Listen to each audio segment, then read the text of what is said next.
خدا کے کلام میں سے چند باتیں سیکھیں گے کہ خدا آخری ایام کے اندر کیا کچھ کرنے کو ہے۔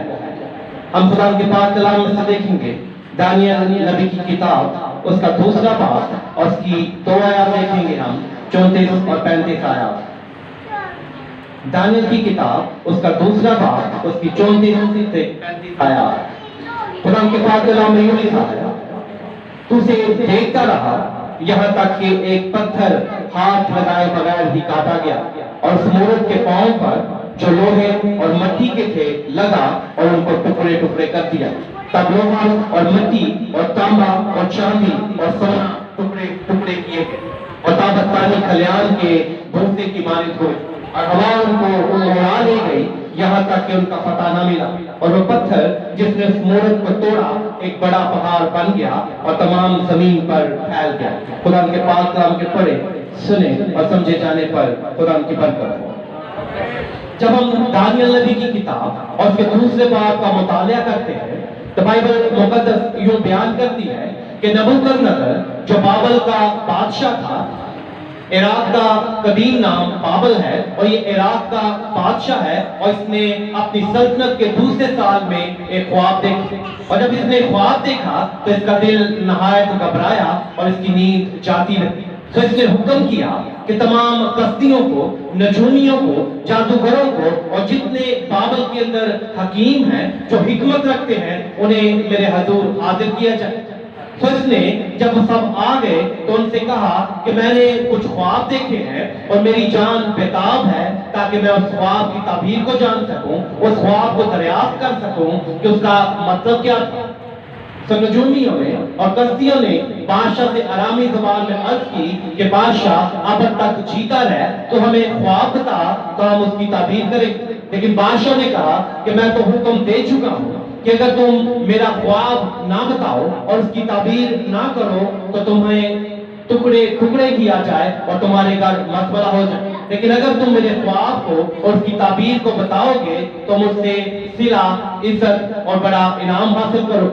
تو انہوں نے دوبارہ بادشاہ کے حضور عرض کی کہ بادشاہ ہمیں خواب بتائے تب ہم اس کی تعبیر بتا دیں۔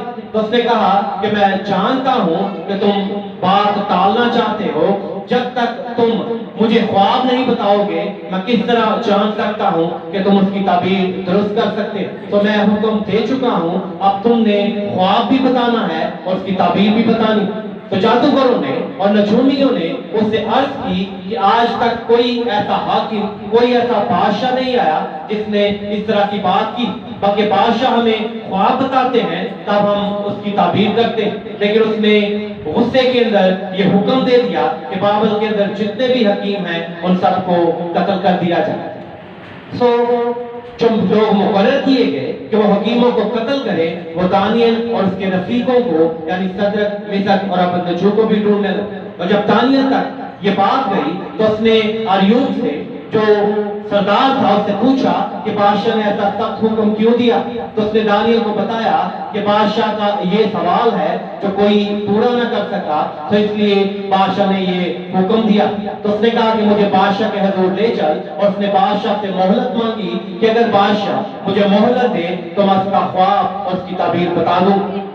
اور جو ہی دانیل واپس آیا اس نے صدرک، میثق اور ابدنجو کو اپنے ساتھ لیا اور خدا کے حضور دعا میں جھک گیا تاکہ آسمان کے خدا سے اس بات کے بارے میں رحمت طلب کر سکے۔ اور بائبل مقدس بیان کرتی ہے کہ اسی رات دانیل پر وہ بید کھل گیا اور دانیل خدا کی حمد کرنے لگا اور وہ بادشاہ کے حضور گیا اور کہا کہ جو سوال بادشاہ نے کیا ہے وہ نہ تو جادوگر بتا سکتے ہیں، نہ نجومی بتا سکتے ہیں، نہ دنیا کا کوئی صاحب حکمت بتا سکتا ہے، مگر آسمان پر ایک خدا ہے جو بیدوں کو آشکار کرتا ہے، جو بیدوں کا کھولنے والا ہے۔ تو میں تجھے تیرا خواب بتاتا ہوں۔ اے بادشاہ، تو پریشان تھا اور تیرے دماغی خیالات کے اندر یہ بات تھی کہ آخری ایام میں کیا ہوگا، اور جب تو اپنے پلنگ پر لیٹ گیا تو تو نے ایک خواب دیکھا، تو نے دیکھا کہ ایک بڑی مورت تیرے سامنے سیدھی کھڑی ہو گئی جس کی رونق بے نہایت تھی اور اس کی صورت ہیبتناک تھی۔ اس کا سر سونے کا تھا اور اس کا سینہ اور بازو چاندی کے تھے، اور اس کا شکم اور اس کی رانیں تانبے کی تھی، اور اس کی ٹانگیں اور پاؤں کچھ لوہے کے اور کچھ مٹی کے تھے۔ तो उसके बाद तूने देखा कि एक पत्थर बगैर हाथ हलाए काटा गया और उस मोहरत के पांव पर गिरा और उसने उस मोहरत को टुकड़े टुकड़े कर दिया और वह पत्थर फैलता गया और बड़ा बन गया और इतना बड़ा हो गया कि पूरे रूए जमीन पर फैल गया और एक बड़ा पहाड़ बन गया। तो बादशाह तो शहंशाह है और जहां जहां बनी आदम सकूनत करते हैं खुदा ने तमाम लोग तेरे हाथों में दिए। हैवान, परिंदे और जो कुछ इस कायनात के अंदर है खुदा ने उन सब पर तुझे हुक्मरानी बख्शी है। सो वो सोने का सर तू है। इसका मतलब ये है कि जो मूरत नबूकदनेस्सर ने देखी सोने का सर अलामत था सल्तनते बाबल का। और खुदा ने नबूकदनेस्सर को किसी एक मुल्क पर हुकूमत नहीं बख्शी बल्कि बाबल जो था वो इस वक्त आलमगीर हुकूमत थी और जहां जहां ममालिक दरियाफ्त थे उन सब से वो जजिया लेता था, उनसे खराज लेता था और सब ममालिक के ऊपर उसकी हुक्मरानी थी। तो खुदा ने उसे दिखाया कि सोने का सर तू है, तेरी सल्तनत है और ये सल्तनत तुझे मेरी ही तरफ से दी गई। और हम जानते हैं कि नबूकदनेस्सर एक रोज अपने बादशाही महल की छत पर टहल रहा था और उसके जब बाबल को देखा, तमाम सल्तनत को देखा तो उसके दिल में गुमान समाया और उसने कहा कि ये सल्तनत बाबल है जो मेरे चाहो जलाल का नमूना है, जिसे मैंने अपने हाथ से तामीर किया है। तो आसमान पर से आवाज आई कि बादशाह नबूकदनेस्सर तुझ पर यह फतवा दिया जाता है कि तो अब 7 साल अपनी सल्तनत से खारिज कर दिया जाएगा, बादशाही तुझसे ले ली जाएगी और तू हैवानों की तरह 7 बरस जंगलों में घास खाएगा। और नबूकदनेस्सर पर ये सब कुछ गुजरा। सो ये सल्तनत जो थी इसे खुदा की तरफ से दी गई थी। और फिर दानियल ने उसे बताया कि एक हुकूमत तेरे बाद आएगी जो तेरी हुकूमत से कमजोर होगी। अब सोने के बाद सीना और बाजू चांदी के थे जो ईरान की हुकूमत को जाहिर करता। और जाहिर है कि चांदी की वैल्यू सोने की वैल्यू से कम होती।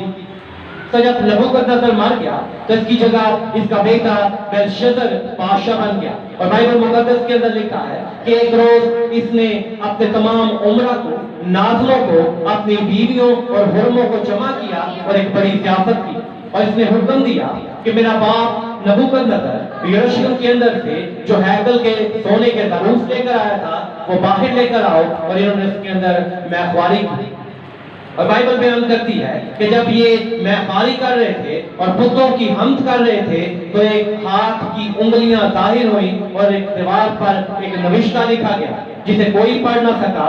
लेकिन बेलशस्सर की मां ने कहा कि तू दानियल को बुला जिसके अंदर इलाहों की रूह है, तेरा बाप भी उसी को बुलाता था, वही इसका मतलब समझाएगा। जब दानियल आया तो उसने उस नविश्ते को पढ़ा जो लिखा गया था मिने मिने तकीलो फरसी, जिसका मतलब है कि तू तराजू में तोला गया और कम निकला।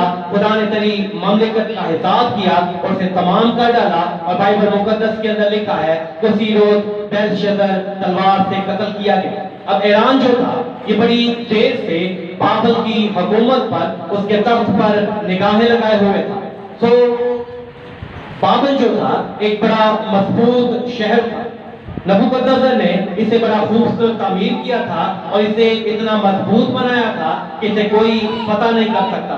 बाबल के चुगिर्द जो दीवारें बनाई गई थी वो 300 फुट बुलंद थी और 35 फुट जमीन के नीचे थी ताकि कोई सुरंग निकाल कर इस बाबल के अंदर घुस न जाए। और 300 फुट बुलंदी तकरीबन कोई 30 मंजिला इमारत के बराबर बनती। तो ये नहायत मजबूत दीवार थी और उसकी चौड़ाई इतनी थी कि 4 रथ उस पर बांध सकते थे।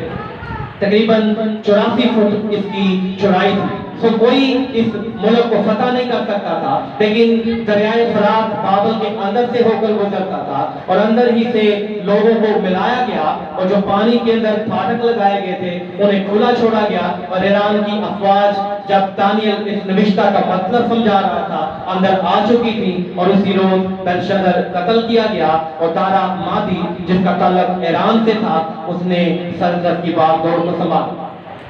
और ईरान की हुकूमत के बाद सिकंदर आजम जो यूनान का था वो आया और उसने हुकूमत की। सो शिकम और रानें जो तांबे की हैं वो यूनान की हुकूमत को जाहिर करती हैं। और खुदा यीशु मसीह से कबल 63 साल पहले रोम की हुकूमत कायम हुई। सो लोहे की टांगें जो है वो रोम की हुकूमत को जाहिर करती हैं। और रोम की हुकूमत नहायत जालिम हुकूमत गुजरी, जिसने मुख्तलिफ तरह की इज़ाओं और सज़ाओं का और सलीबी मौत का जो है वो इजाज़ की। सो इन चारों हुकूमतों के बाद खुदा नबूकदनेस्सर पर इस बात को जाहिर करता है कि जब ये सारी सल्तनतों की मुद्दत पूरी हो जाएगी तो एक पत्थर बगैर हाथ लगाए काटा गया और वो मूरत के पांव पर गिरा, जिसने तमाम मूरत को टुकड़े टुकड़े कर दिया। जिस तरह सोने के सर को तशबीह दी गई है बाबल की हुकूमत से, चांदी को तशबीह दी गई है ईरान की हुकूमत से, तांबे को तशबीह दी गई है यूनान की हुकूमत से, और लोहे को तशबीह दी गई है रोम की हुकूमत से, इसी तरह पत्थर तशबीही तौर पर इसका जिक्र किया गया है। और पत्थर से मुराद है, बाइबल मुकद्दस के अंदर लिखा है, जिस पत्थर को ममारों ने रद्द किया वही कोने के सिरे का पत्थर हो गया।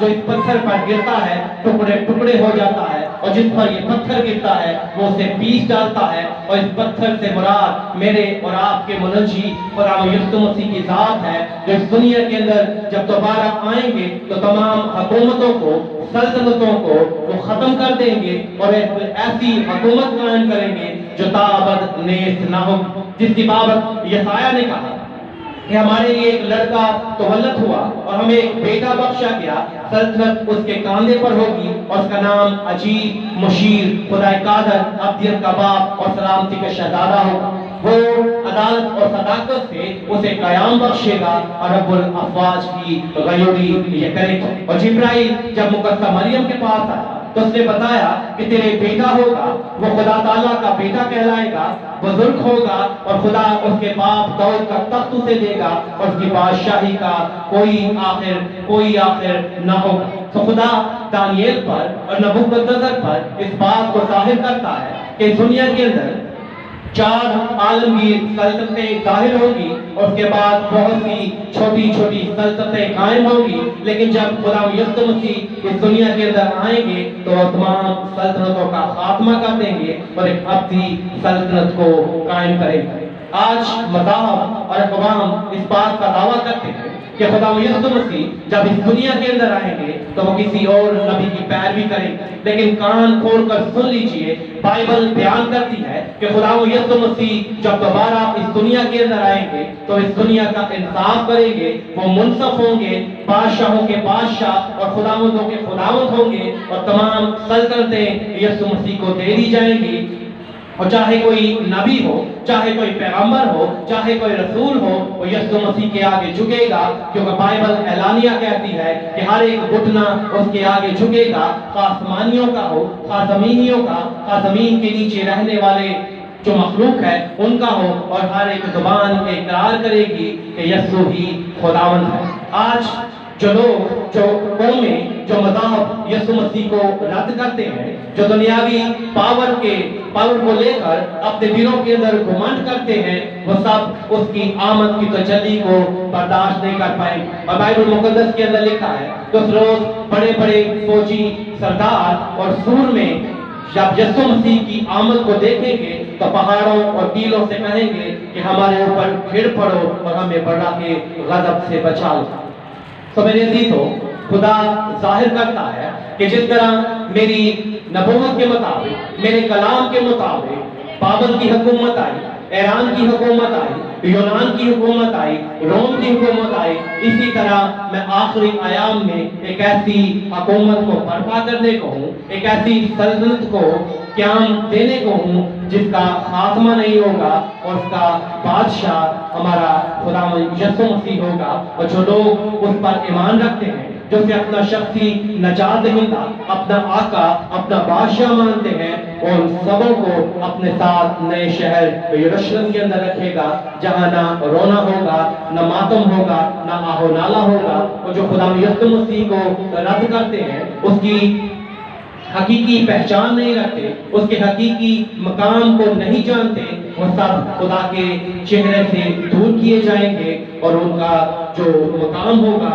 وہ جگہ ہوگی جہاں رونا اور دانتوں کا پیسنا ہوگا۔ تو آج خدا ہمیں بتاتا ہے کہ اگر اس دنیا کا کسی نے انصاف کرنا ہے تو وہ خدا یسوع مسیح، اور خدا یسوع مسیح نے خود بھی اعلانیہ یہ کہا کہ باپ کسی کی عدالت نہیں کرتا بلکہ عدالت کا سارا کام کاج اس نے بیٹے کے سپرد کیا۔